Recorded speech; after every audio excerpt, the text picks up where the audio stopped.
Hi guys, welcome. This is Speak Up Monday on a special Wednesday. Yeah, that's right. No need to adjust your clock. It is a Wednesday, but we have a special reason for today. So we have two incredible men. There's supposed to be three, but he has been called away that we'll get into pretty soon. And Bali Bersama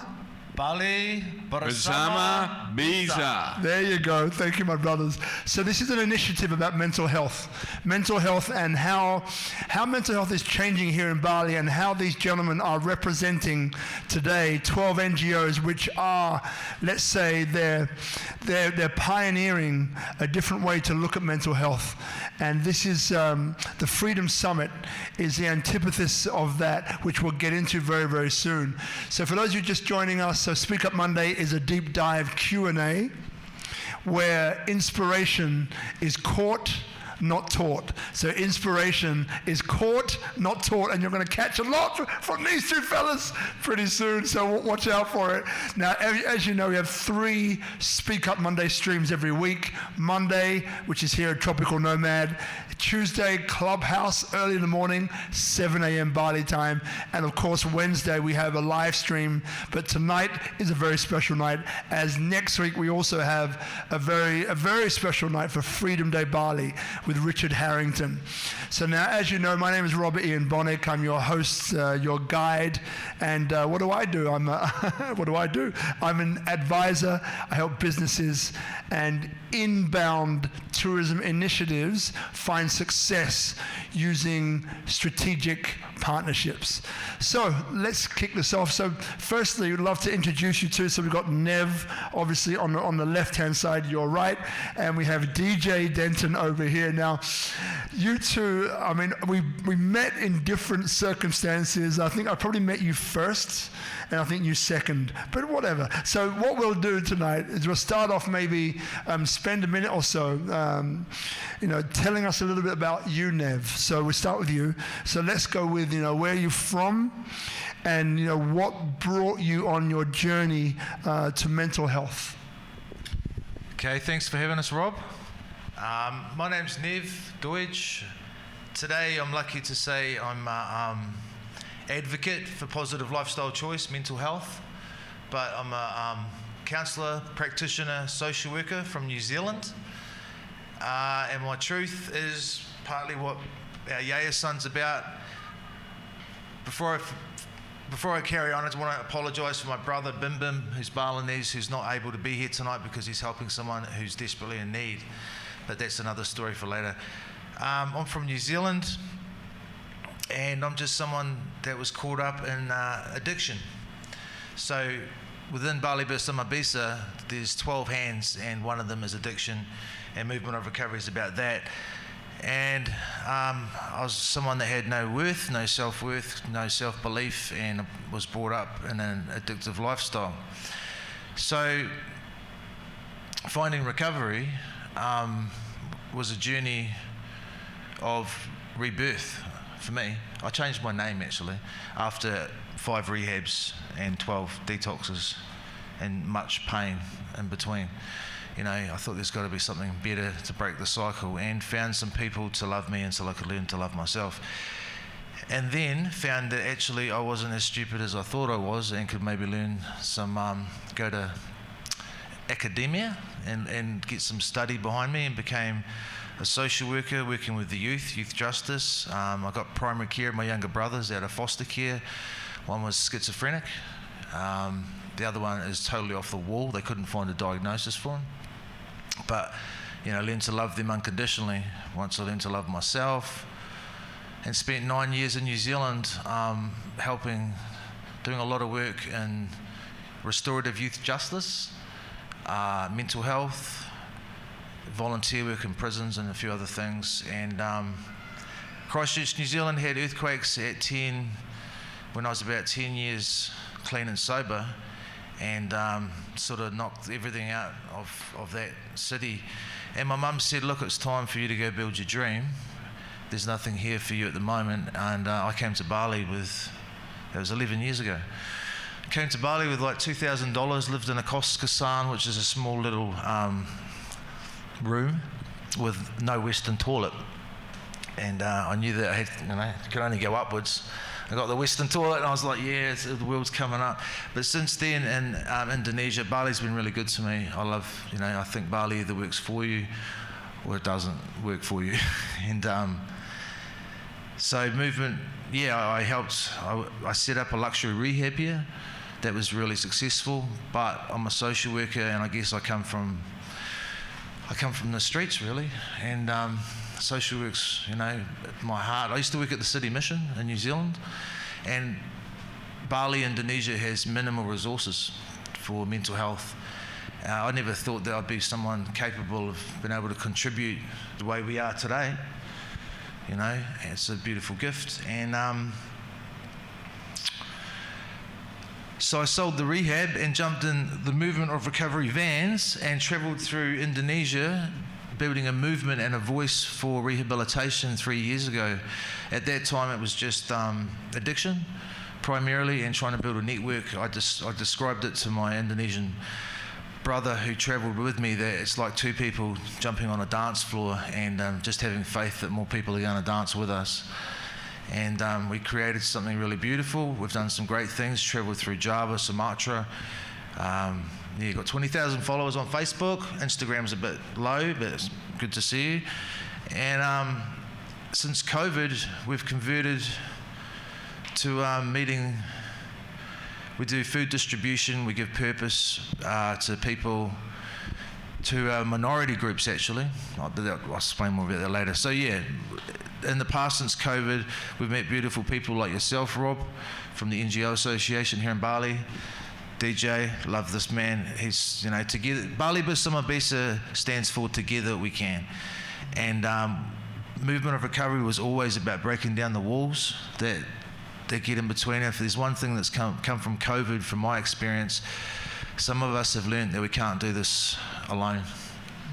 And mental health services here decided that we'd collaboratively join together with 12 NGO October the 10th actually, on Mental Health Week for the first time, and since then we've done some really beautiful stuff which you'll get to hear about later, I think.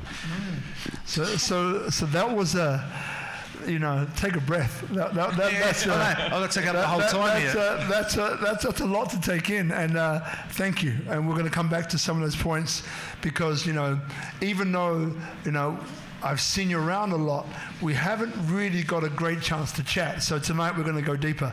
So now, DJ Denton, same thing to you, maybe where you're from and how you found your way here in Bali and what you've been doing. Okay, so I guess I'm your run-of-the-mill farm child. I was born in southwest Kansas, a little town called Dodge City. It's actually known to be the cowboy capital of the world. Started work at a young age.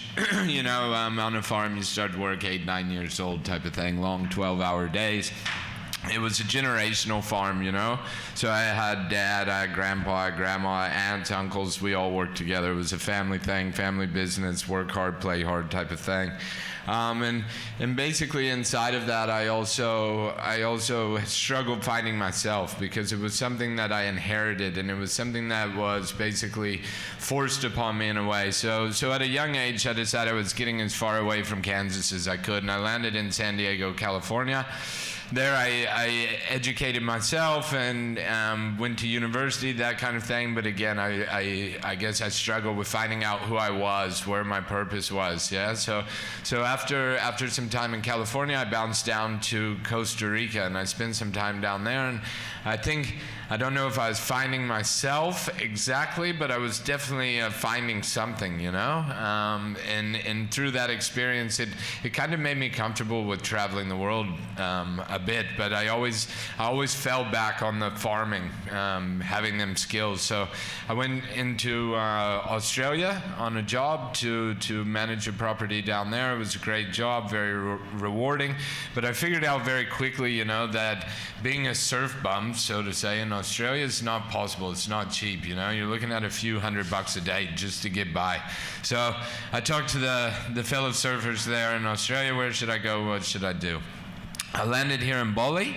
And I absolutely hated the place. It was a concrete jungle, comparative to Costa Rica. I mean, I was coming from lush jungles, monkeys waking me up every morning, toucans in the trees, and landed here. And then within my first day, you know, I found some great waves and some great people and started hanging around and bounced around back and forth between Australia, New Zealand, and here, managing farms and doing that. And then I guess Bali finally accepted me, and I got into the charity side of things, and I started educating children in Southwest Australia through a foundation, Marshman Foundation, and then I spent a lot of time here in Bali with SOS, the Food Rescue Foundation. And then basically I've just decided that I can probably do more, that I can help more. And I see a lot of great initiatives on the ground here in Bali, and basically the first one that caught my eye is these guys over here, right? I mean, what more can you say? 12 NGOs coming together, sharing the donations, you know? I think no matter what world you're in, there's always a competition for the finances, you know? These guys are completely transparent with each other. They're looking for growth. They're looking for a way to facilitate, you know, their overall mission and goals, and I hope I can help them do that. Yeah. You know, thank you, DJ. You know, one thing which I remember, a conversation we had in the past, which I was completely unaware of, right? So I come from this utopian, naive view about how charities work, right? So, and you know, we don't need to mention names of companies, but I remember we had a conversation just after, so Bali, NGO and Associates, Rodney, and guys, if you're watching, good day from us, all right, and Kylie. You know, like, it's phenomenal because, you know, I would have thought that the free distribution of funding, you know, that goes to this one, that goes to that one, that these guys could work together, because you made a point of saying 12 NGOs working together. Now, coming from the outside in, you'd say, well, of course, why wouldn't you work together?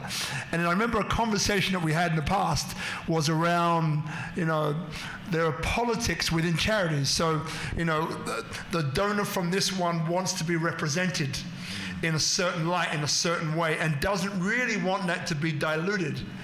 So, so to a certain extent, and I'm choosing my words very carefully, to a certain extent, it can get to the point where, you know, where you can't really be seen to be taking donations from here when your major, because you don't want to piss off your major donor, right? Which to me was so crazy a notion. It's like, but surely money's money.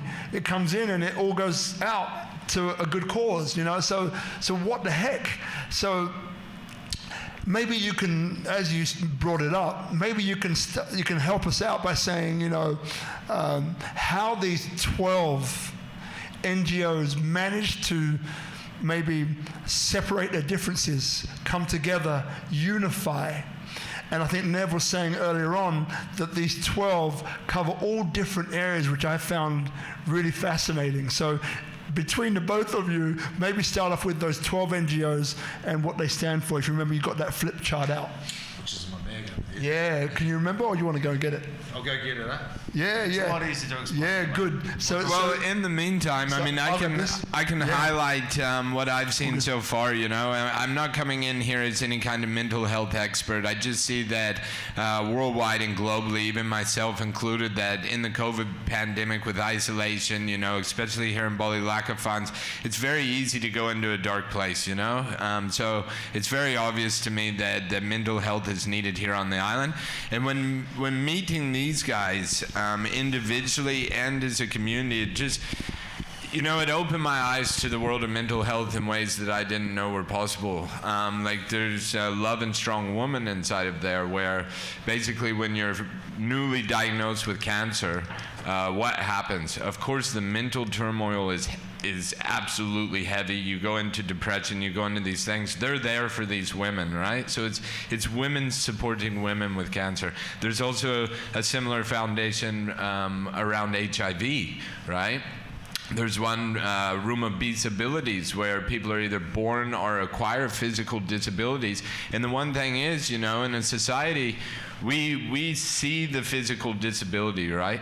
But the thing is, people with physical disabilities are 3 times more likely to experience mental health issues because of that disassociation with their mobility or vision or whatever it may be, right? So, and I've only mentioned 3. Yeah? There's 12. Right, so there's 12. So Nev, maybe if you could point out, so people can get an idea. So if you can point out, you able to? Yep. Yeah, please do. Probably also able to add something to that, which will explain. Bali Bersama Bisa each one of these hands represents an NGO. At this time it was 11, now it's 12. Movement of Recovery, thanks to Crisis Kitchen, Kylie. We've always done food distribution. We've used that to break stigma about addiction. Now, when we came into Mental Health Week and we met the blind, the disabled, schizophrenic, bipolar, and other minority groups, transgender, GBLT, all these communities, they want a voice. We thought if we combine together, food distribution, especially in COVID times, is our connection to the community and break stigma. So we were addicts in recovery giving back to break the stigma for addiction, but now we join together with our vans, and each week we do twice a week food distribution, have done for a long time thanks to help, which was also from DJ, SOS going way back, and Crisis Kitchen are one of these hands, food distribution. And together we've able to start off doing food distribution with minority groups, including the deaf, giving to the public. It gives purpose, it gives meaning and empowerment to people that really need it. And some of these people with their wounds can help other people, so it's a really cool purpose. The other thing is, more recently, we've built the Love Inside Suicide Awareness Helpline in Bali, which is actually Indonesia because it's an Indonesian phone number, so we're getting a lot from Jakarta and all sorts of places. The beautiful thing about this, the Blind Foundation, the Indonesian helpline is based at the Blind Foundation, so we've trained by professionals. About a quarter of the Bahasa Indonesian speaking team are blind. So when people call up in suicide and want to end their lives, they're actually talking to a blind person, and so I guess with our wounds we help other people in that sense. And you talk about unity and diversity. It's the most diverse community I've ever become into, but doing some really beautiful stuff. Now the question, very simply, Bali Bersama Bisa stands for Together We Can. And NGOs in themselves, we were fighting month to month ourselves as an NGO just to fund and carry on and do what we're doing. But each one of these NGOs is struggling, and a lot of NGOs in this time don't exist anymore because funding and people just do not have the money to donate. So along with those drivers, in the middle, on another logo we've got the Lisa phone. So if you think of the Love Inside Suicide Awareness helpline phone, which caters to English-speaking audience. All right, so what I'm going to do, you DJ talk at about 1,000,000 miles an hour. So every time you talk, I'm going to get you to slow down. Okay. And you, Nev. My accent. Your accent is all good. So please go through the Lisa again, because I want people to really get what it is, right? Okay. Yeah. And I love you, DJ. You know that, man. Yeah. Because you speak very clearly, but you go like quick, like talking to a friend in London. Everything we're here for today, which is the Freedom Summit event, I guess bases around originally the Love Inside Suicide Awareness Helpline here based in Bali. Known as Lisa. Known as Lisa for short. Lisa was a friend of the community who committed suicide, and as Dr. Rai, our psychiatrist on our Bali Bersama Bisa board, Baratam Bike, says we couldn't help Lisa, but maybe Lisa can help someone else. Yeah. You know, the thing that you don't know, either of you, so Speak Up Monday started, some years ago, but there's 2 or 3 drivers. One of the drivers, so in Australia, working in the hospitality industry, much like I think you're on farms, as you mentioned, 2 friends. They were not close, right? Actually 3, sorry. They were not close, but I knew them pretty well, right? Looked good, smelled good, had successful business, had media behind them, right? These were the it couples and the it men, right? So these guys were there, right? Now, during a 1-year period, all 3 of them committed suicide, and no one saw it coming, including me, but no one saw it coming. So one of the reasons why Speak Up Monday started was because doing a bit more research, what I realized was Monday was it was the most, in terms of frequency of suicides or attempted suicides, Monday came out on top. And we can probably understand why, but Monday came out on top. So part of it was that then how can we, on a day where people are having those sorts of thoughts, how can we reverse it? And almost like a stone dropped into a pond of still water, the ripples of positivity affect the whole.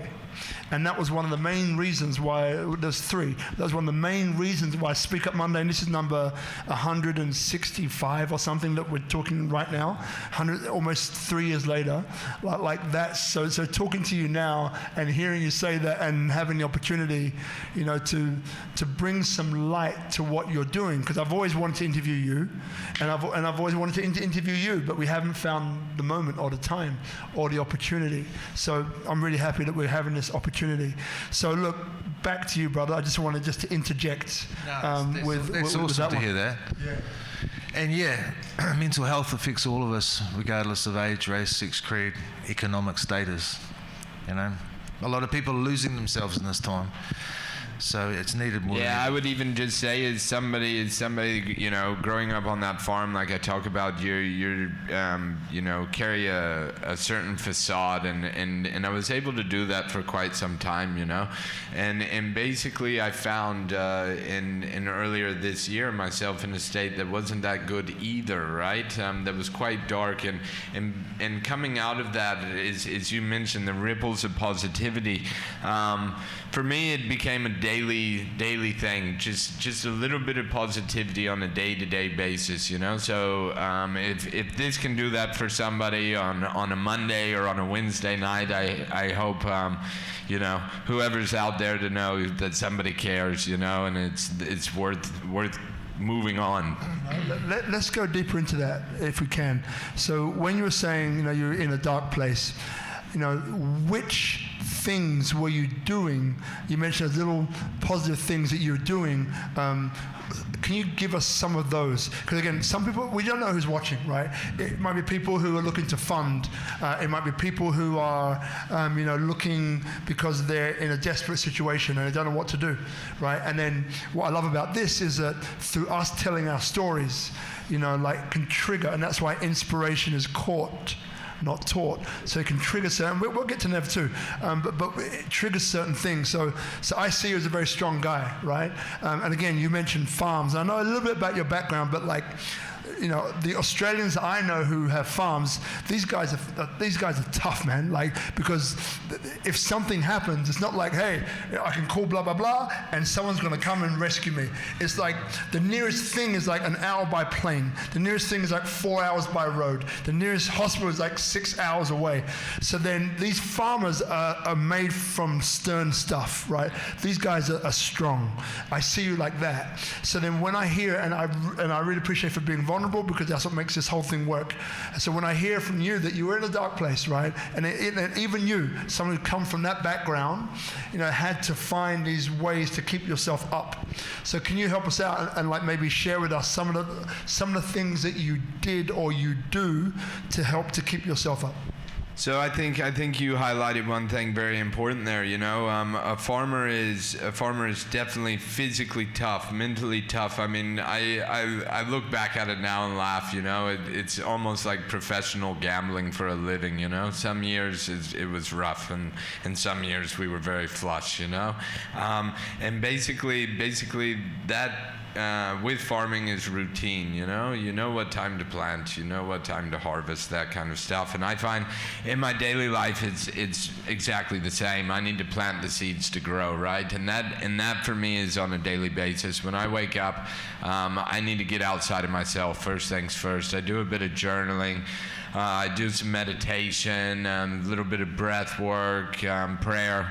On a daily basis, that's how I start my day. I need 30, 45 minutes, and basically coming out of that dark space. It wasn't an overnight thing. I also reached out to community, relied on other people, asked questions, got out there, made myself sound vulnerable, and I was vulnerable. But by connecting with other people, I find the answers exist in others, right? If there's something too big for you to handle, you can definitely handle it together. A problem presented to another is a problem halved, right? So basically, we all need to be here for each other. And I was lucky enough to have a good family, a good support network, and got out of it rather quickly, But yeah, just relying on one another and having a healthy daily routine makes a big difference, I would say. And look, we're going to come to Nev in a second on this one. He's got time to think about the answer. So when you say journaling, what do you mean? When you say breath work, what do you mean? When you say meditation, what do you mean? Because there's some people who have heard these terms, but they don't know. Breath work, I do breath work every day. I'm breathing, right? That's breath work. So however, I know we haven't got hours to go over this, right? But if you could give us a little insight into journaling, what is it? So you know what I'm saying. So first of all, I would say I'm not an expert in any of these areas, but what works for me, hopefully it could work for you. If it doesn't, maybe ask somebody else. So when I journal, I look at my day-to-day activities. So I look at what I did yesterday. Did I perform to the best of my ability? Was I honest with everyone? Where did I make any mistakes? Did I act in a way that I'm not proud of? If I did, I want to be quick to apologize about that. I want to be quick to reach out to that person and see how, and I write it down, and you'll find, you have this. We'll get to how we work on that, but we have this machine that's going all the time, and it talks to us in a very familiar voice, our own. But as soon as you start putting the pen to paper and reading it yourself, there's a difference, right? I don't know how to describe that, but when you start writing it down, a change happens, because now you're absorbing the information that you're putting down. You're not only spilling it out there. So you can kind of look at how you're carrying yourself and how you're interacting with yourself through that journaling process. And then, because my normal state of interaction with myself is Mr. Tough Guy, I can handle this, I'm good, I'm solid, no matter what, I'm okay type of attitude, right? But that's what got me into trouble, the self-talk that I'm okay when I'm not okay, yeah? And so basically meditation to me is a time where I try to get that machine to shut off. Yeah, so just sit with myself, no thoughts at all, and it's a hard process to do. So breath work actually leads me into that, right? So if I'm able to do breath work, I find a place inside where I'm at peace, and then once the breath work exercise is over, I just lean into meditation and try to leave that mind at rest for a little bit. And I find that when I do that, I interact with people, places, and things on a lot higher realm, so to say. So to give people a tool, right? So thank you for that, by the way. So anxiety, right? When our thoughts race, right? And our breath is shallow. Or what I used to do, sometimes still do, is stop breathing. Now that sounds like stop breathing. Yeah, stop breathing. So what it means is that I'd find myself, I'm not going to die, because the homeostatic mechanisms of the body won't allow me to. Not like that anyway. But what I would find is that I'd be having this conversation, and I'd realize, oh right, I didn't breathe. So that was a deeper breath as opposed to a shallow breath. But it was like not like that, but similar to gasping for breath. So what I found, because I did a breath work camp recently, right? So a really simple thing which really helped me was that, again, belly breaths, right? So I breathe in through my nose into my stomach, right? So my stomach in through my stomach. Now, so what happens is if I breathe in for the count of 3, so like,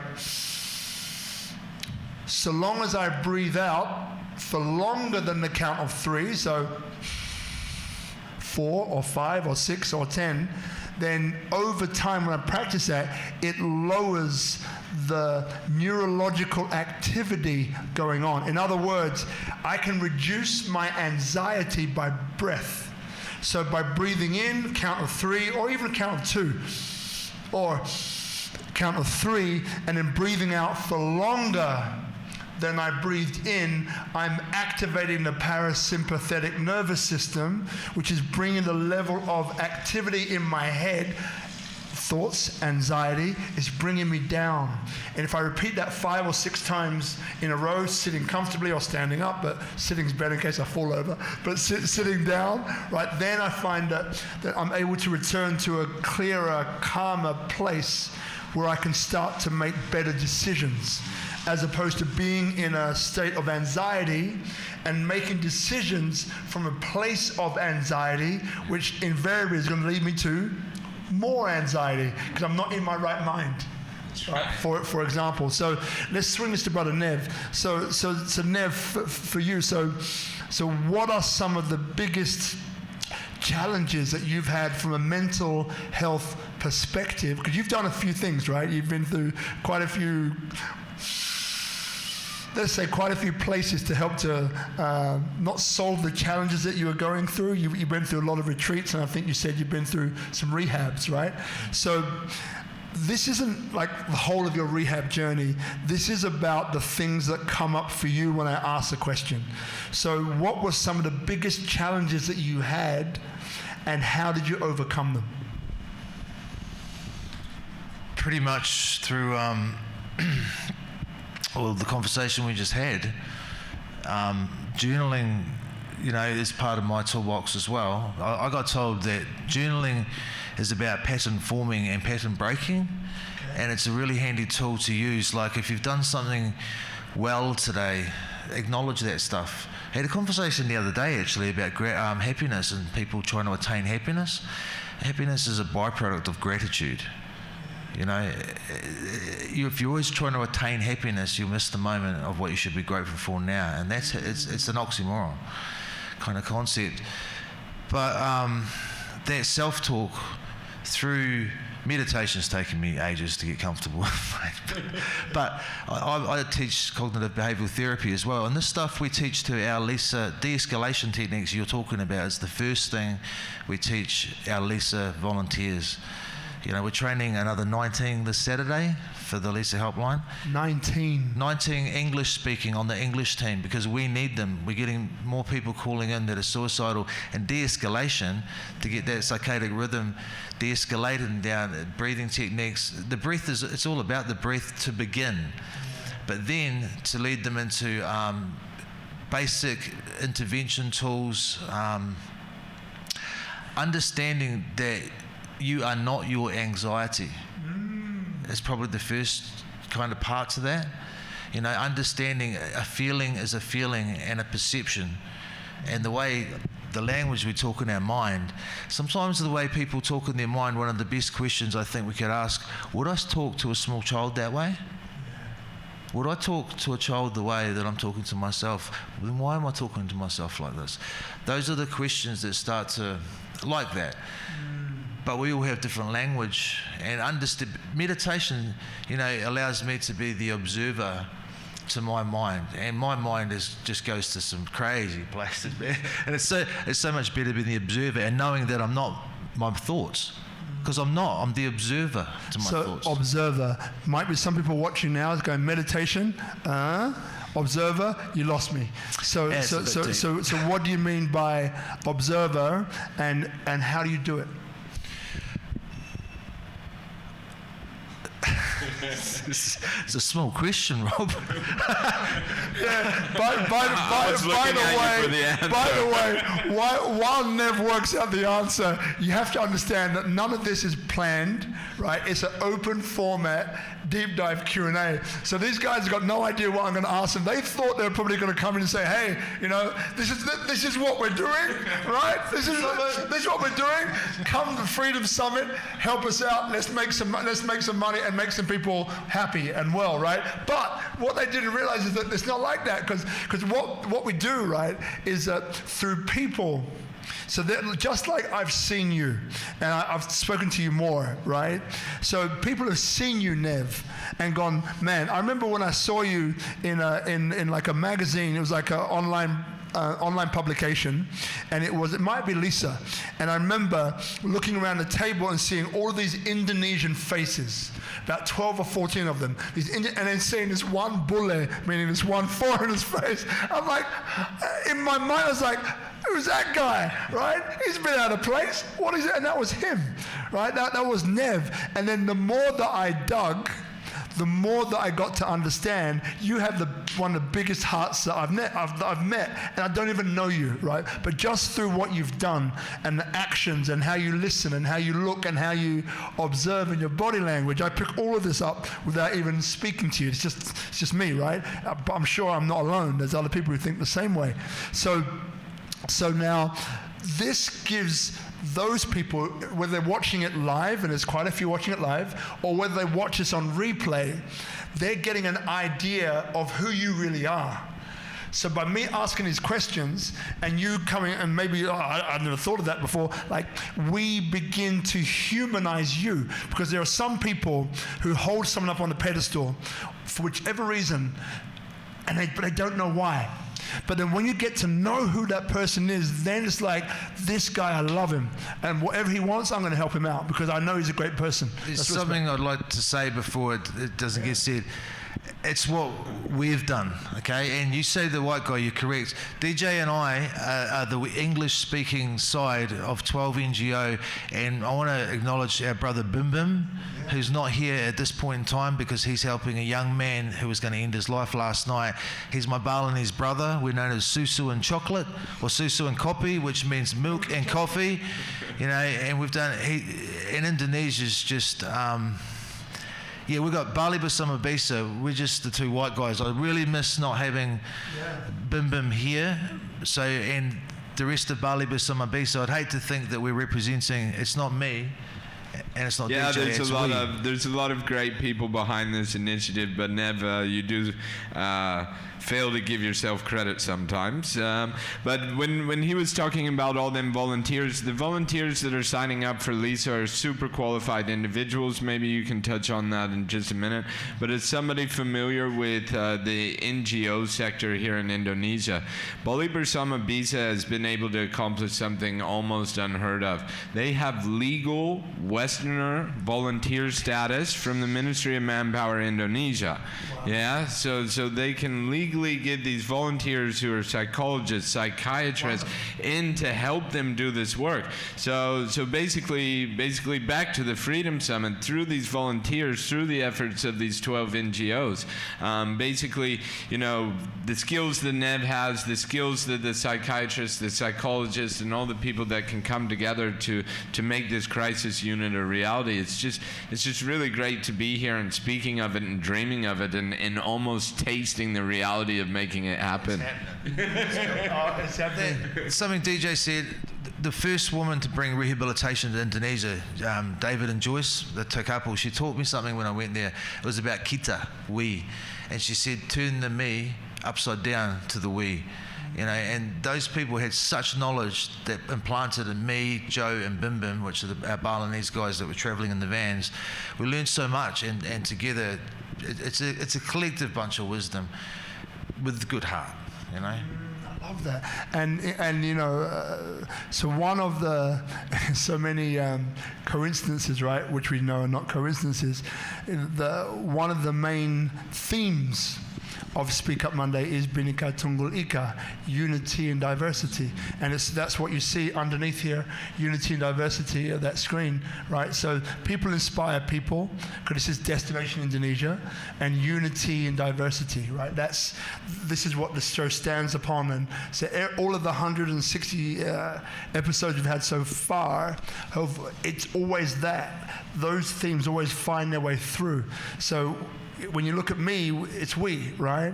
And I haven't forgotten about the question, by the way. So then, I know. So then, when you describe how you get into witness when you meditate, the reason why it's important is because there may be someone who's watching now who's heard of that, but it's like I don't know, you know. So maybe just through your explanation, whether it's a small explanation or a large one, it will give someone watching an idea of how they can maybe start, or give them an idea of what it actually is. So you mentioned earlier on that witness meditation is you observing yourself. So could you just go a little bit deeper into that? Look, probably one of the easier techniques, I think, is like mindfulness techniques. Yeah. Mindfulness, just allowing yourself to feel the breath come in your nostrils and feel the air coming in and just air going out. And just acknowledge and be aware of that, allow other thoughts to go. It's kind of like, at the beginning, it's going into the gym for your mental muscle, for your brain. You know, it's exactly like that. At first, it's like your mind will wander off, but that's you observing your mind wandering off, and come back to the breath. It's okay. And then shift. What do you smell? That's another one. What do I smell at this time? Just notice these things. Then shift through to listening for the birds. Just listen for a minute. Shift yourself through those things, and that's like a circuit training, a physical circuit training, like you're in the gym. But it's a mental aspect of learning how to put your mind in one place to another place to another place. And to begin, it is difficult, but mindfulness, I'd recommend a 10-minute guided meditation and mindfulness, something really simple to begin, just to. The breath is the key, as you said, to de-escalation. That's why we always start with the breath. But sometimes counting 1, 2, 3, 4, and 1, 2, 4, it can be really monotonous and painful depending on where your brain's at. So if it's the smell and it works for you, just take time to smell. You know, maybe pick a flower and observe how does it smell. Then look at that flower and how does it feel, the texture. Because how often do you take the time out in a day to actually feel the texture of a flower? And then, well, probably hasn't got a sound because it's a flower, but you know. Another way is to shift your mind to the sense. Yeah, moving through the senses, and you become to understand that you are not your feelings or your thoughts, you know, because you can flick from one thought to a feeling. And like cognitive behavioral therapy, the premise is the head, the heart, and the hand, and you cannot have a feeling without a thought. So understanding you're not your feeling, like anxiety, you know, you're not that, and coming back to who you are. And I guess the more you touch base with that place of who you are, for me, I won't speak for everyone else, the more centered I am in understanding that I'm not my fears, and I'm not my failures, and I may have made mistakes, but I am not a mistake. Whoa. That's beautiful, man. I say it a few times. You practice. I practice that one. Yeah, no, but it's beautiful, brother. You know. Well, we need to know that sometimes, because we really whip ourselves with our imperfections. Or fearful of looking. That's why I love this community. Yeah, you know, I was going to lead that direction as well. We're a bunch of like. Yeah, when you show up there, there's every different type of minority there. You know, there's the blind, there's the physically disabled, there's transsexual men who want to be women and women who want to be boys. There's also the physical disabilities are present, and everybody just puts in their sense to make it work, you know. It's absolutely beautiful. You have a psychiatrist sitting across from a disabled man, you know, that basically in modern society you wouldn't expect them to be working together, you know. And then you have the two white guys sitting in the circle, now two of us, right? And everybody, I mean, there's disagreements and things, but it works, you know. It's unity. It's knowing that Bali Bersama Bisa that keeps us together. This community has done since October, where we sat down in Mental Health Week and thought maybe we can help each other. Since that time, we've come together and built. Every yayasan is now legal individually, and now we have an umbrella called Bali Bersama Bisa that is legal. Now we have the Lisa helpline, Indonesian Bahasa speaking and English speaking, and we're saving people's lives, and we're talking about it's the most functional. You wouldn't expect it to work. It's more functional than my rehab was, luxury rehab, you know. Maybe because they've got less issues now. I don't know.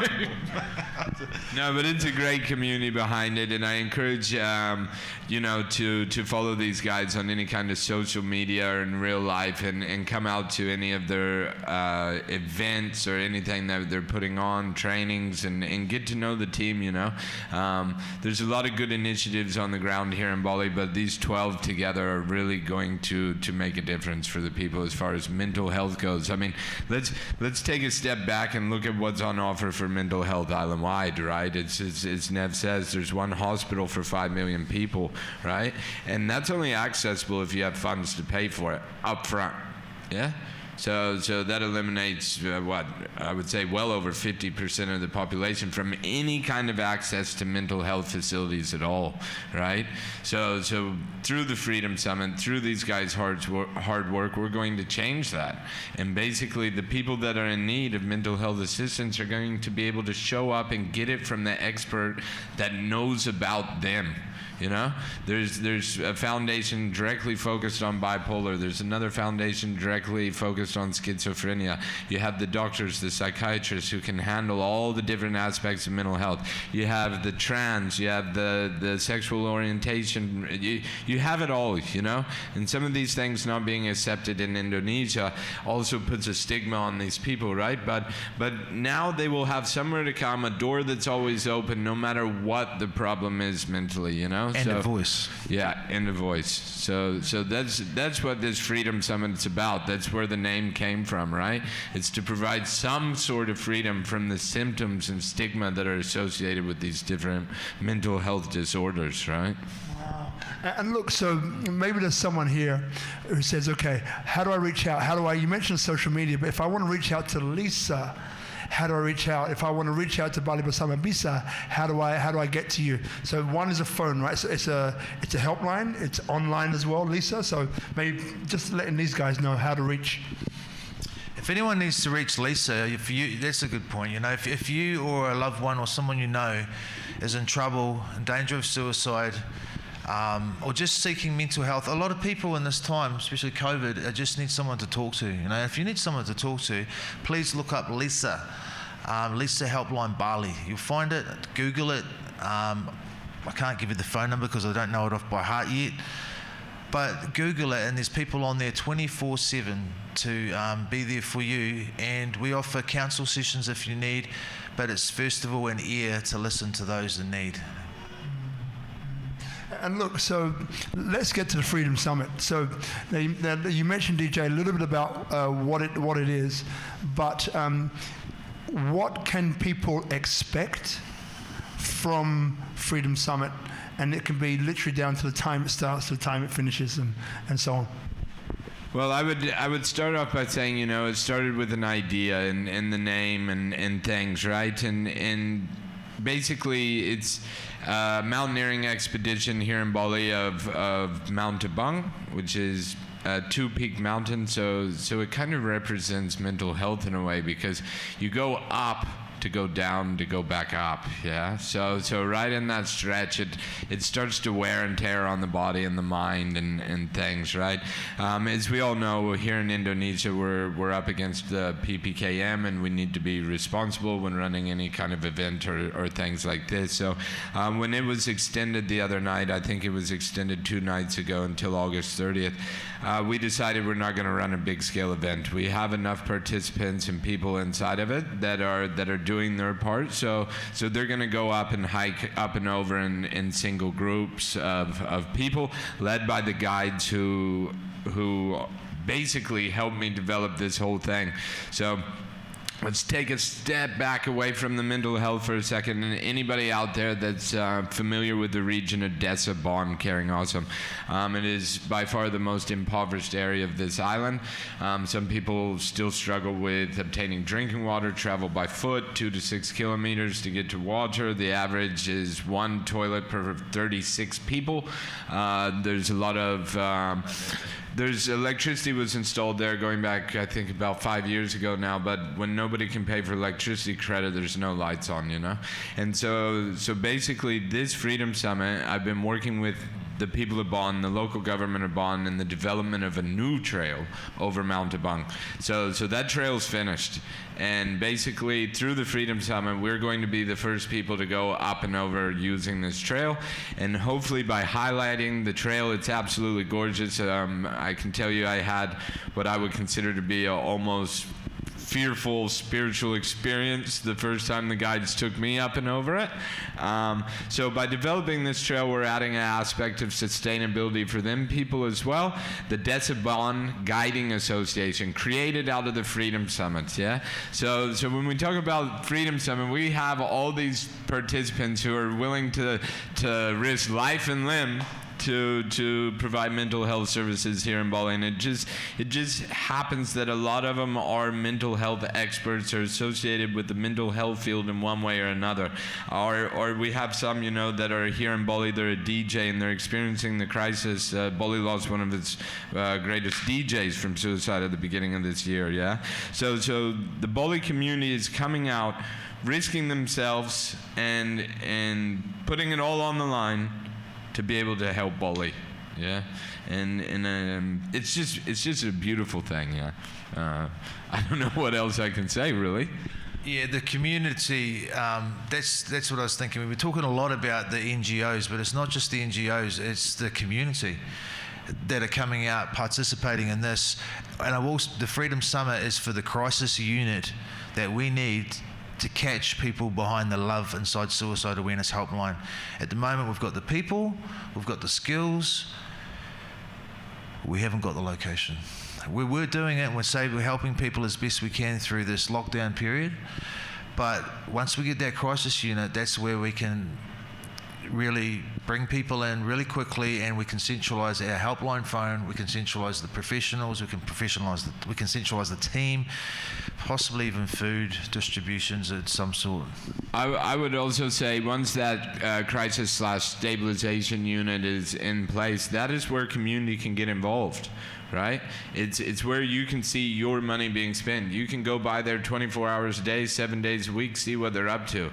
The community will be there. There will be somebody receiving help there on site all the time. Yeah? So basically, through the efforts of these generous participants of the Freedom Summit, we're going to create something that is 100% transparent. People come to get help. Anybody can get involved, and it changes the way mental health functions on this island, right? We can get in volunteers that can just go and help one person, you know? And we can have volunteers that are helping 20 people. With the professional assistance of these psychiatrists and psychologists and professionals like Nev getting behind it and just offering their service, you know? As we talked about earlier, I think a lot of times it's just having somebody to talk to, isn't it? For sure. The other thing, you know, we've all got assets, NGOs. We can share in our minimal assets to have a whole lot of assets if it's together. Like we've got our vans, our more vans. We all love to jump in these vans, but we can use these for food distribution to outside villages far away, and we can enjoy, don't endure. You know, we try to bring spirit where there is no spirit at times. So to get out there and educate people and communities and assess communities and their mental health and their well-being. I don't know if you remember, Rob, the NGO Association. At the beginning, there was lots of data on food distribution. There was lots of data on social impact. There was nothing on mental health, nothing. And when I saw that, I thought, you know, maybe we can create something, and that's what we're doing. So Freedom Summit first. Like, it's way too early for this question, but what the heck? Nothing's planned. What future would you like to see? Well, I would like to see visibility for these guys' work, number one, and basically just a functioning community where other NGOs are encouraged to collaborate as well. It's not only the 12 NGOs. He keeps wondering off about food distributions, but the first goal is mental health, right? But where he's talking about food distributions and things, it's reintegration programs. Because a lot of times when people struggle with mental health, the thing is that what happens after they get treatment? What happens after they come out of addiction? Most of the time, then, people do not have a network to fall back on. They don't have a job to go to. And it's this overall lack of purpose, right? That is what is at the core, you know, of the disease of whatever, which one, right? Anyway, so there's a center you can go to. You can receive the necessary professional help. And then you can also get involved in giving back, right? So you can find a purpose in connecting with other humans and helping one another, right? And that it doesn't necessarily have to be food or mental health. It's whatever skill you might have. Maybe you want to teach somebody art, right? Maybe you know how to play guitar. Maybe you're a good surfer and you want to give a free surf lesson to a kid that's been struggling with depression. You know, it's a place to go to for your mental health issues, but also a place to go to find purpose. Yeah. Exactly. So thank you. Great answer, brother. Why, Nev? Why are you doing this? You.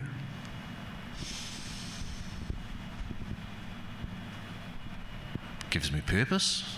It's about it. No. It gives me a purpose. I think about my eulogy. I don't want people to remember me for my yacht. You know, I'd rather think, what did I contribute to this world, and what did I dare to try? You know, I lived in fear. I got a bit of time to make up for years I wasted. I love, you know, DJ. These are some spirited people. You know, we kind of feed off each other, and it's just. Dear to in Indonesia, this is new, and I think it's giving that spirit to see it in other people. Movement of recovery, you know this line. It's Nelson Mandela stole it off. I can't remember her name, but how does it go? It's not the darkness we fear; it's our light we fear. Yeah, and who are you not to be all you can be? For when you shun it, you don't allow others to shine under you. That's kind of the premise we built movement of recovery from. I see that you do, mate. But it is so true. You know, don't be afraid of the fear.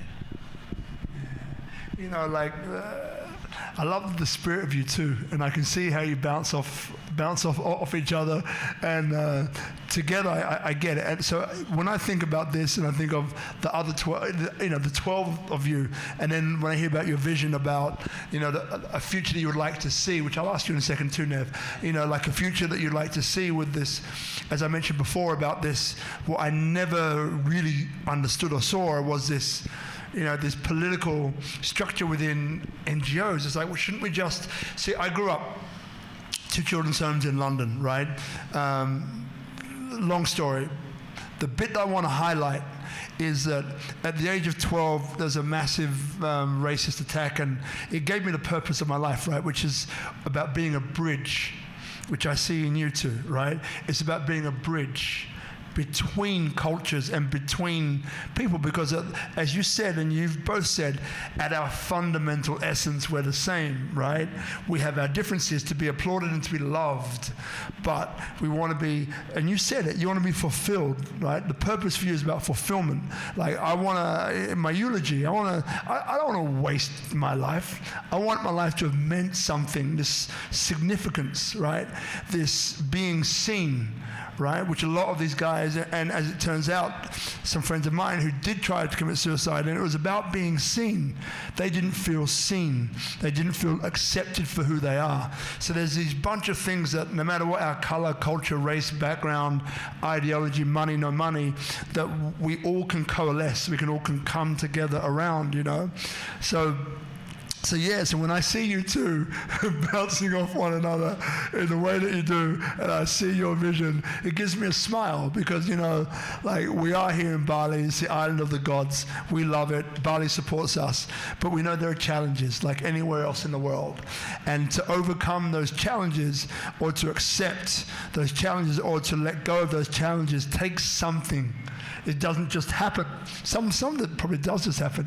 But so just before I get into the next bit that came into my mind, I want to ask the same question to you, Nev. You know, like, what future would you like to see in this area? I won't jump around too much. Right now, because of what I've been through in the past 24 hours, I want to see a crisis unit. Because my brother Bim Bim's not here, because a young man tried to end his life last night, and people here don't know how to seek the help to help their loved ones like their son. And the parents, I'm watching the pain of that. People don't know how to access services here because they don't exist. And I've often thought about that, actually, Rob, and I think Movement of Recovery is the first platform I've ever seen. We translate all of our, we get people's stories and we translate them into English, and it's the first window, I think, that I know of that offers an insight into Indonesian recovery to the outside world. We've got 20,000 followers, which is not too bad on Facebook. Don't know how to use Instagram. I'm pretty learning, folks. But my vision, my true vision is this. You know, I hope one day that I could sit. I don't want to surf a longboard yet, but you know, I want to have my beautiful partner, my wee girl, and watch a place. I do have that vision, you know, where people find hope, they come together in unity, and they help one another, and just think I had a partner. That's it. It's real. It can be done. We're doing it. Yeah. I love that. And I mean, so when it comes to this crisis unit. Got it. So what is it that you, I don't use the word need, let's turn this around. How can people contribute to what you're doing to create, for example, the crisis unit? Yeah, I love that. I was saying to DJ, I was mate, get that QR code or something, because we're going to tell people how they can contribute to this. He's like, oh yeah, I'm doing it. I'm like, oh, mate. Of course, you can find Movement of Recovery on the World Wide Web, www.movementofrecovery.org, no spaces, all lowercase. You can also just type into Google Freedom Summit, Bali Bersama Bisa, these things, they will come up. Shoot a message across on Instagram, get involved any way you can, whether that's by lending your time or lending some finances. So not lending, donating. When you talk about that, I think of these guys' circumstances and seeing kind of from an outside perspective, not as a mental health expert, but back to the farming of you know, A, B, and C needs to happen before it'll grow. So these guys, basically, as Nev said, they have everything they need except for a crisis unit, stabilization unit. And when we talk about this, if through the visibility that we're going to create, not only on this show, through the Freedom Summit and in the future, there's going to be a higher volume of calls, which necessarily means that there needs to be more people on the phone line. There needs to be more people responding. In a lot of crisis situations requiring an ambulance out call. Yeah, not a personal ambulance owned by by Bali Bersama Bisa, but a true medical professional getting there, stopping them from hurting themselves, and bringing them to that crisis unit. And then what happens, right? Of course, they most likely, in a lot of circumstances, are going to need medication. Yeah, who's paying for that medication? We need your help to help support. I mean, of course, these guys can do all the hard work, but somebody's got to be willing to help them, you know, and that's what the Freedom Summit's about. That's what this is about today, is creating visibility for these guys' work, you know. And like I say, the transparency that they operate on in all levels is something to be admired, you know. Yeah, that's the thing. There's only our books are open, and it has to be that way. Transparency amongst all of us, especially 12 NGO, but to our people that are willing to contribute to this. And these things will keep us safe and keep us together if we're transparent and things like that. Can I just tell you the reality of how it is for us at the moment? Like, we've got community have come together, some beautiful people, because they want to give and help on the English helping line. We're the English arm to Bali Bersama Bisa, pretty much. Yeah. And then unfortunately we can't have the Indonesian representatives here today speaking for the Indonesian side. But in the past 24 hours, I've had, you know, one emergency crisis suicide that got in touch through the website. And the only reason we're using our website is because we've just got a social media team up and running to build the Bali Bersama Bisa website. So we're established and have been for 3 years, so we're the best NGO among the 12 to get this message out there at the moment. That's why the Freedom Summit is pumped through Movement of Recovery website. But the reality for me, I've had minimal sleep. Part of our team, he wouldn't mind, beautiful Uncle Pete, he tried to end his life 9 months ago. We were able to help him. Last night he helped out on Suicide Watch, you know, and we have to do this in their home because we've got nowhere to do this. And then I got another guy at my house, I've got nowhere to take him. What do I do? So look after him there. And then I got another suicide call this morning, and that's on this phone, not on the lesser phone. And then these people that have volunteered their time to help other people, we're meeting them in locations that we can, that are available for counselling. So it's working, and people are really thankful. The feedback's great, but to have that safe place and put those services in place, we were meant to have a meeting with 112 services and the mayor and disaster services the week that the lockdown started, so we could write a memorandum of understanding and get this system up and running. But at the moment, we're doing it, but that's kind of the reality of it, you know. And the people do not know what to do with mental health here in Bali or Indonesia. We've got cases in Manado where we're supporting, you know, where their children have committed suicide, and we're supporting the families. It's just, and we're not all professionals, but we do have professionals behind us supporting, you know. So whoever's got skill base, emotionally stable enough, we support them. And we're here for one another. You know, there may be people watching now saying, okay, so I get there's 12 NGOs coming together. I get that doesn't happen, but it's happening. I get that Bali Bersama Bisa as now is registered, right? It's got everything in place. You know, I get the Movement of Recovery out of the 12 is the one that has the most presence and is able to quickly get that message out, right?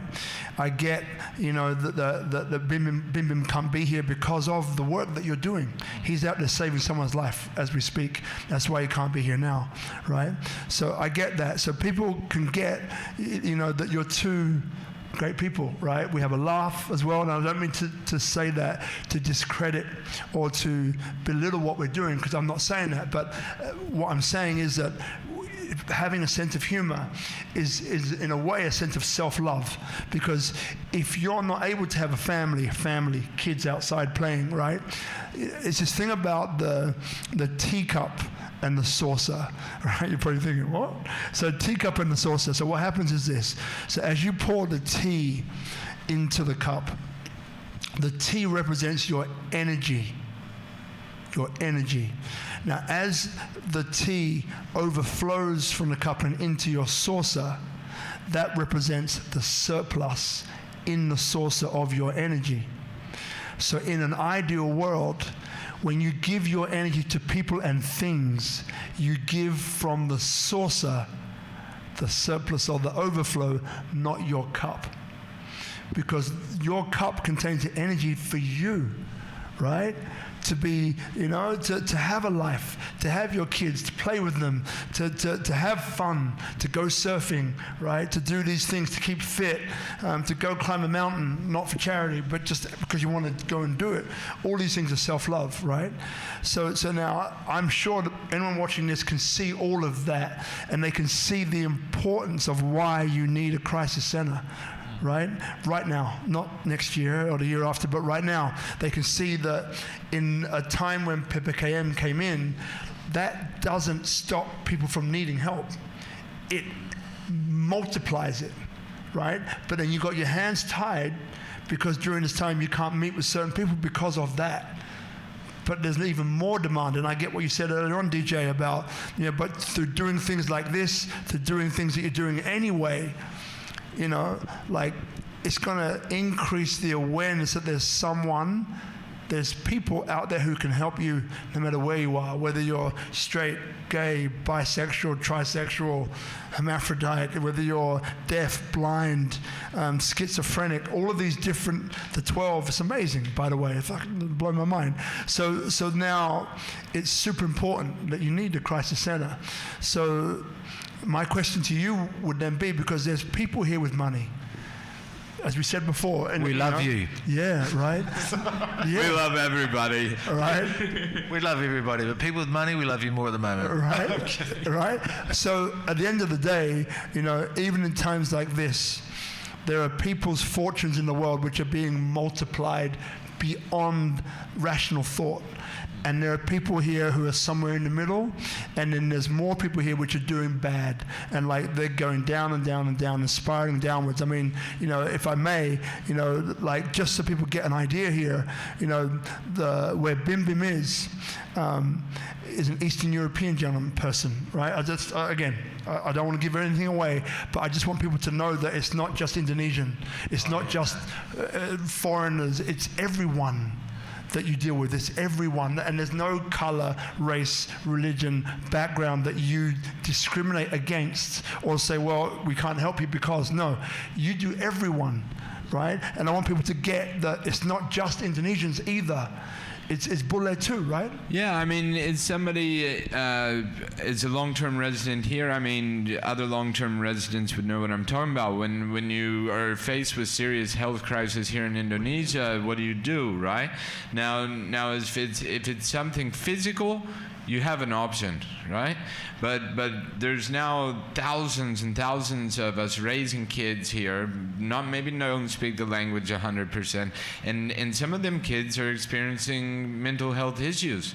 There's nowhere to turn. Your only option is the one hospital, and nobody wants to put their kid in there. So it's a problem that a lot of people are going to face.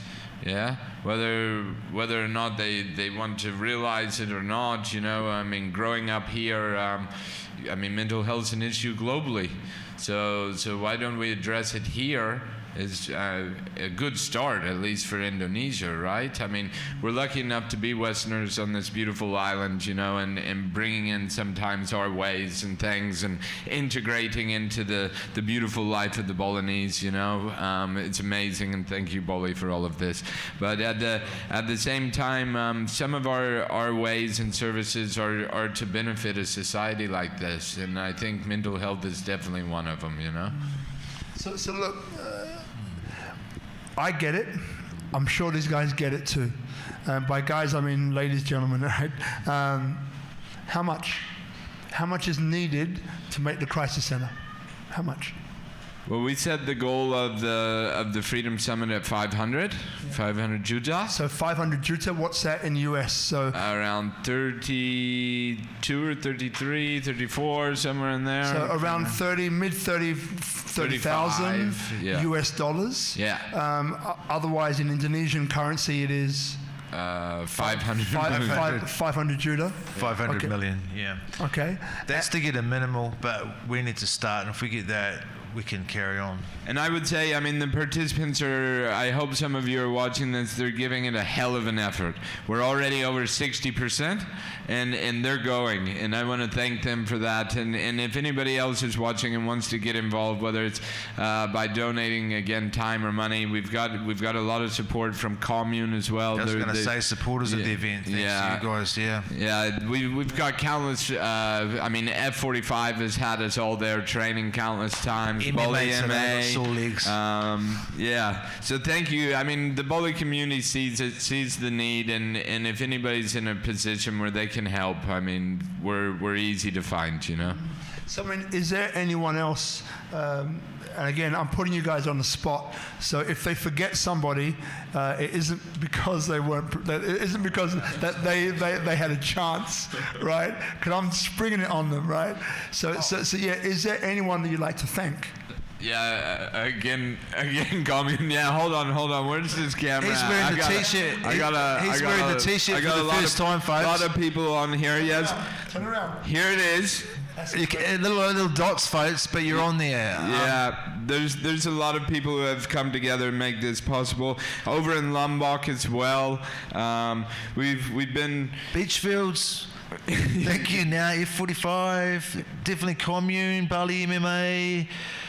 Basically, there's a Bali lot. Buddha. There's a lot of them. I'm just trying to get a few years in there. We love you. Thank you for your support. Yeah, we'll be highlighting them through the social media of all the different charities and basically through the event. And we hope that we can... Anytime that I do any kind of events or things with the charity, the one thing that I find is the community that is created around the event is what is just as important as the money. Yeah, because every single participant out there has a family, they have a country that they call home, and when they go there, they know what these guys are doing. Yeah, it's not a fairy tale. It's a real life happening thing, right? And it's somewhere you can reach, you can touch, you know. And so basically, the community formed around this, whether it's a business or whether it's an individual, it will carry on, you know. And basically, from this, we only build. We're only looking forward, not going back, you know, and yeah, there's a lot of people who have stepped in to make this possible. I mean, for me, they're not going to have the phone. The people that have made it possible for me are the Banjar in Bonn. These guys have spent, I would estimate, 500 man-hours up on the side of the mountain, notching out stairs and clearing grass and all of this. Yeah, all of this is of this Friday. We'll be making makeshift toilets and doing these things, you know, to make it comfortable to a certain extent. Yeah, I mean, this really started on a scale of basically me being shit scared. I got up there on the mountain, made it to the top. I was, oh, that wasn't bad. Oh, good. Let me remind you, it's double peak. And so in between peak number 1 and peak 2 is a bit scary, to say the least.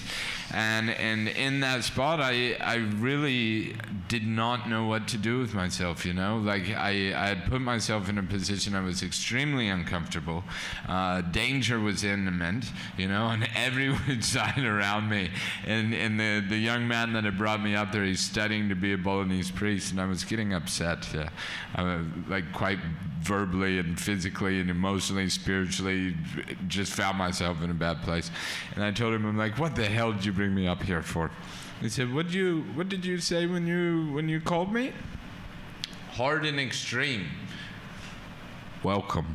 And I was like, oh, okay, all right, you know? Sometimes you get what you ask for, but that young man has bent over backwards. We've put his car in places it should never have been. He is this guy. He is a living saint, yeah. And he's studying to be a young priest here, and it just fits him perfectly because I had a spiritual experience with him the first time, and it's been nothing but a pleasure organizing the whole Banjar and everything. And then, I mean, like we said, time and time again, the participants and all these companies and communities and gyms and hotels that are not doing well on their own.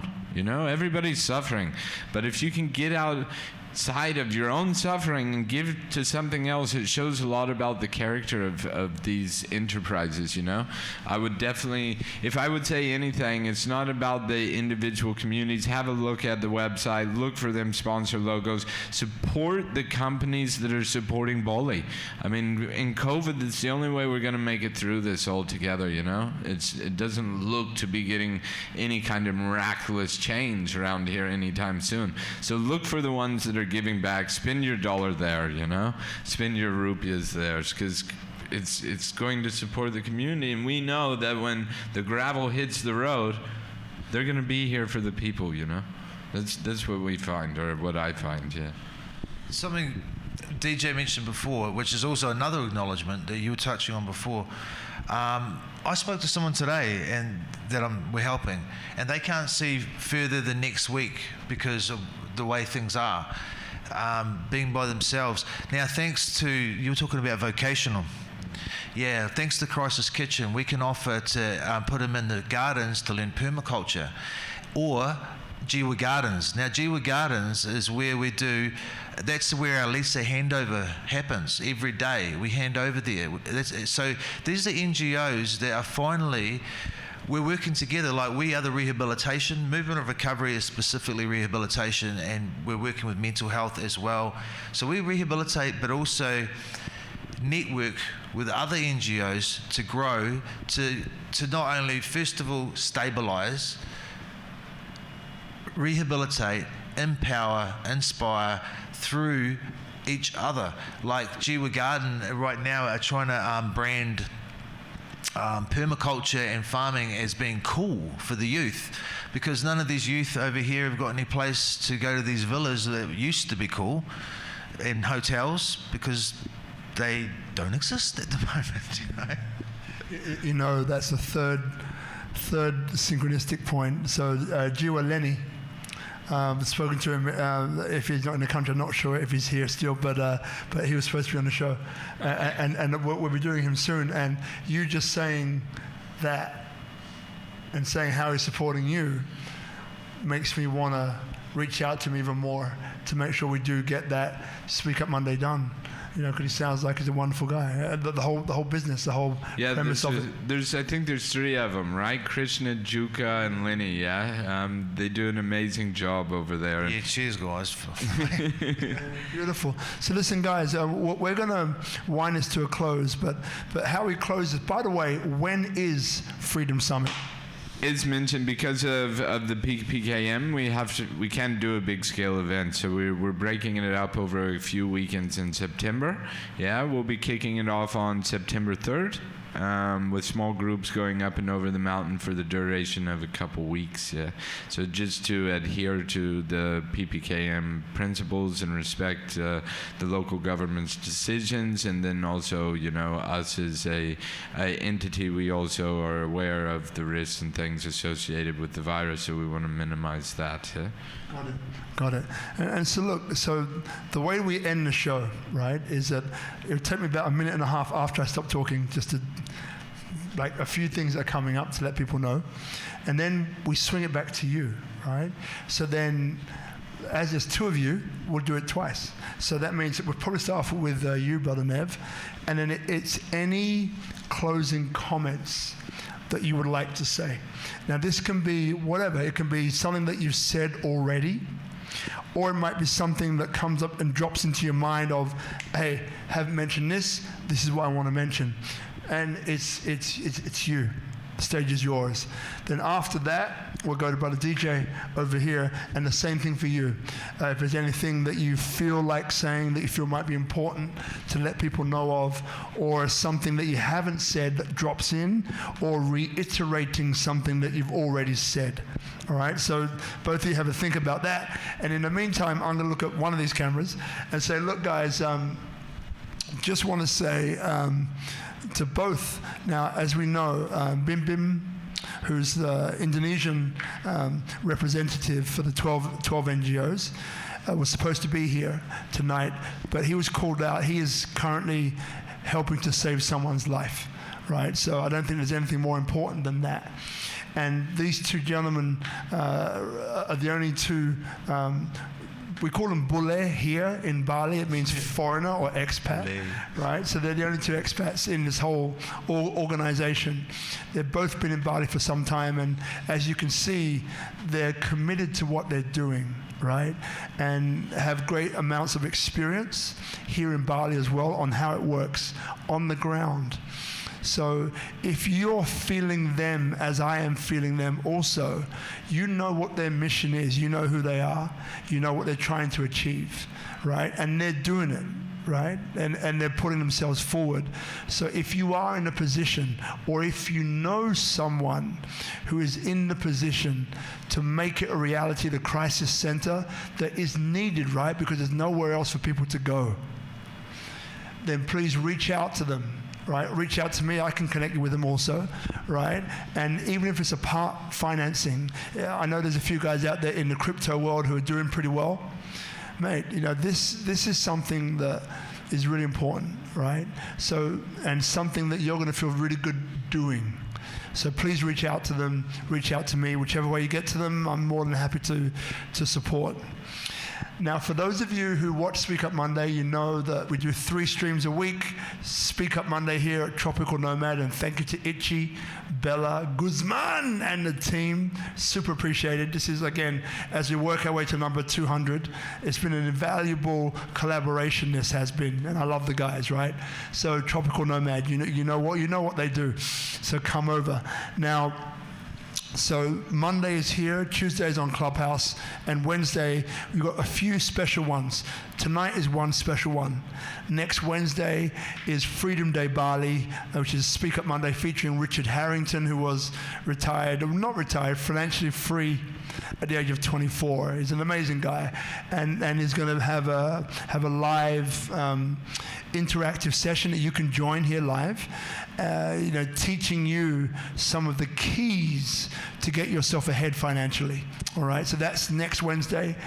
So feel free to join us there. And obviously Monday we have some incredible guests, but make sure you join Speak Up Monday group on Facebook. So Speak Up Monday group on Facebook, and you can follow us on Instagram, but that one is more of a bulletin letting you know what's coming. All right. So I thank you for your attention and your time and your love. Remember to share this as well. So we're going to be sharing this in some Facebook groups here in Bali. But even if you're outside of Bali, you can still share this. You can still be part of this. You can still contribute to this as well, right? So that's it from me, as I now pass over first to Nev and then to DJ, and then after that we'll end the show. I think they're conferring about what they're going to say. Yeah. First finish this. All right. And then we'll teach Rob. We're going to have to teach Robert, yeah. Beautiful. What do you want to teach me? We'll teach you in a minute. All right, super cool. Okay, so first we go to you, Nev. Yeah, closing comments. Closing comments.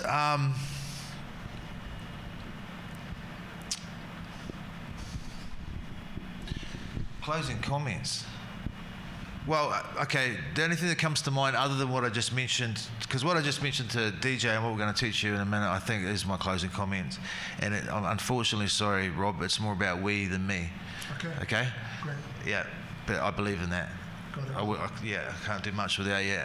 But I do want to say it's been a blessing in a way chopping down this Freedom Summit event, because you would get to see the trials and tribulations of small groups going up there. Some people are triathletes, and it's a team effort of a few of us at a time, and some people are 60, and you get to see the journey. So tune into the movement of recovery stuff and our networks to get to hear the stories that are spread over a week of people challenging themselves mentally and physically to build something really beautiful here in Bali and Indonesia, and be a part of it. Just be a part of it. And the best thing is it's Bali Bersama Bisa. Yeah.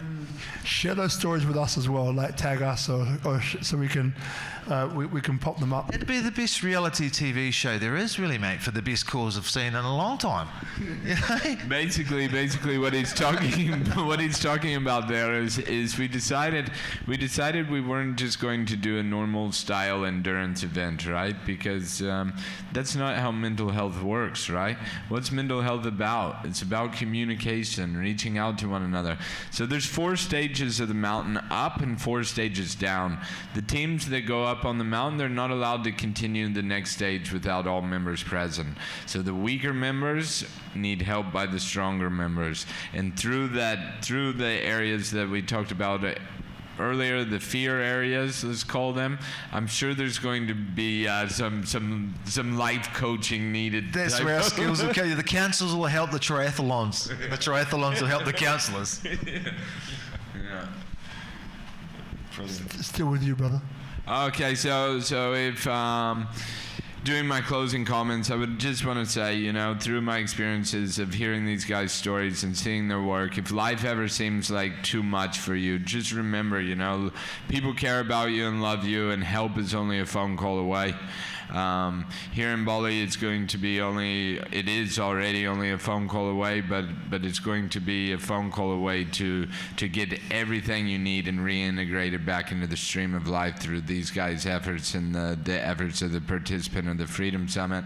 I would say thanks, Rob, for having us on here. It's been a great experience. Feel like I'm on Hollywood or something. But yeah, thanks all you guys for watching. I hope you got something out of it, and I hope you can find a way to support. Thank you, brother. Thanks, guys. Thank you.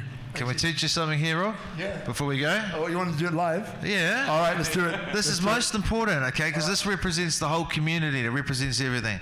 Okay. Bali Bersama Bisa. If we see people with this tagline going around, please, if you're on the other side, join us in this, because it's not just about us. This is about Bali Bersama Bisa. Together we can. Right. Here's our little symbol. We all know this one because we see it on Instagram all the time. Bali, and it's Bersama Bisa. Okay, so on the count of 3. Oh, Freedom Summit, yeah? We do Bali Bersama Bisa. Bali Bersama Bisa, right. Freedom Summit. Yeah, okay.